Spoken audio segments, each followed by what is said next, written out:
Ada di ma'rifat, satukanlah dia di situ. Bahwa Muhammad itu adalah wujud Allah. Sedangkan Allah itu adalah dirinya Muhammad. Satu juga orangnya itu. Itu dia maksudnya. Disimpulkan dia, Allah itu diriku, Muhammad itu wujud aku. Yang bilang aku itu siapa tuh? Lihat ini lagi. Ini dah ujung nih, aku. Aku. Aku tuh, ya. Siapa yang bilang aku nih? Allah tuh diriku, itu Tuhan. Allah tuh nama daripada tuh. Yang Tuhan tuh siapa? Aku. Yang sebenar aku yang mana? Yang kosong nih. Yang kosong nih aku tuh. Jadi yang kosong tuh Tuhan tuh beraku-aku dengan dirinya. Tuhan beraku-aku dengan dirinya. Tapi nama Tuhan yang beraku-aku tadi itu Allah. Makanya Allah diriku. Yang kosong nih. Muhammad wujud diriku. Yang kosong nih.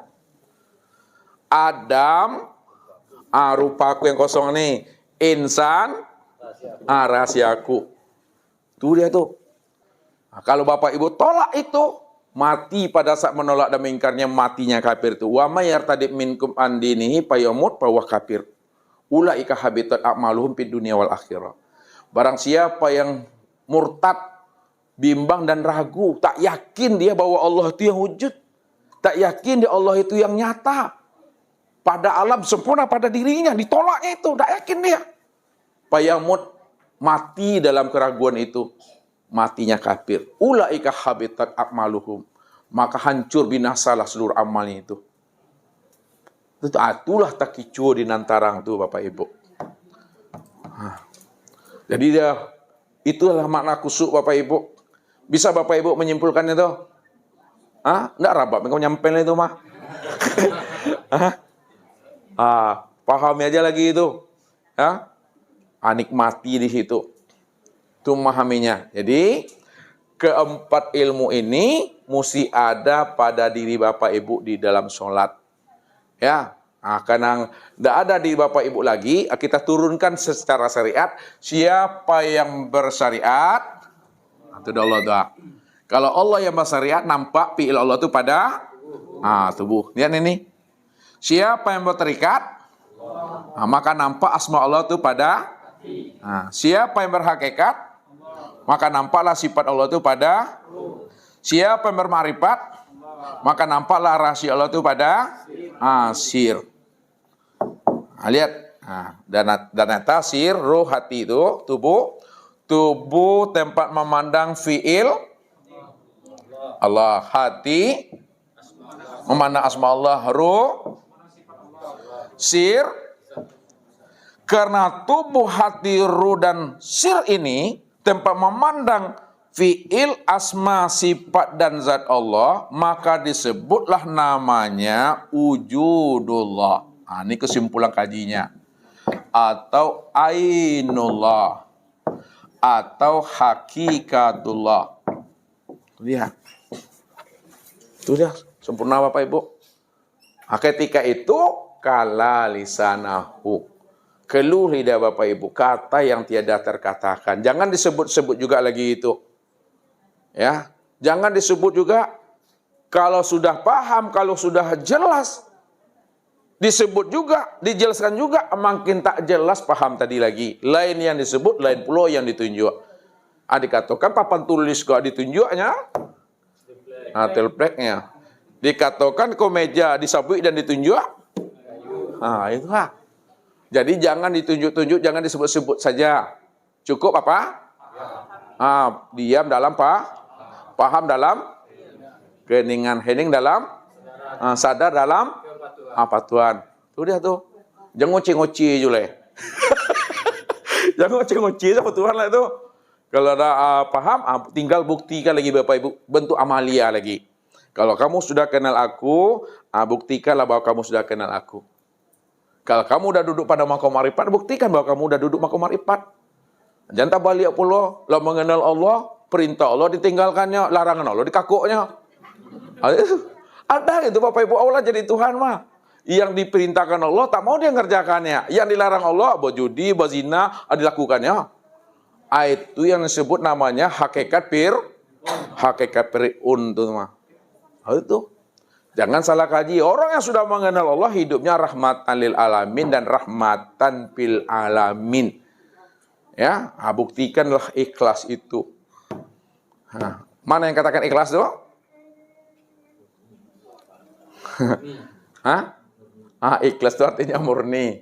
Mana yang makna murni? Tidak bercampur. Tidak bercampur. Sinonim kata aja lihat tuh. Lihat terakhir. Terakhir. Jangan ngantuk Pak Ibu. Kalau ngantuk kita talkinkan sama-sama. Ikhlas itu murni. Maksudnya ikhlas murni itu ya, tidak ada yang terpandang lagi melainkan hanya Allah semata-mata. Karena tidak ada yang terpandang lagi melainkan hanya Allah semata-mata, maka ketika ada sahabat bertanya kepada Rasul, "Ya Rasul, apa itu ikhlas?" Nabi itu tak langsung menjawab. Tidak semacam Bapak Ibu mandai-mandai. Nabi itu selalu dia bertanya kepada Allah. Makanya wa ma yantiqu anil hawa in huwa illa wahyuha. Tidaklah Nabi itu berkata dan menjawab sebuah pertanyaan, melainkan dia berkata menjawab sebuah pertanyaan itu sesuai dengan wahyu yang jadi Nabi menunggu wahyu. Makanya bertanyalah kepada Jibril. Jibril pun tidak bisa memberi jawaban itu tentang ikhlas itu. Lalu Jibril pun bertanya kepada Allah. Setelah dapat jawabannya dari Allah, dihantarkanlah kepada Jibril. Jibril dihantarkan kepada Muhammad. Muhammad baru menyampaikan kepada umatnya yang bertanya tadi. Barulah Nabi mengatakan, ikhlas itu adalah sirun min asrori. Ikhlas itu, al-ikhlas sirun min asrori.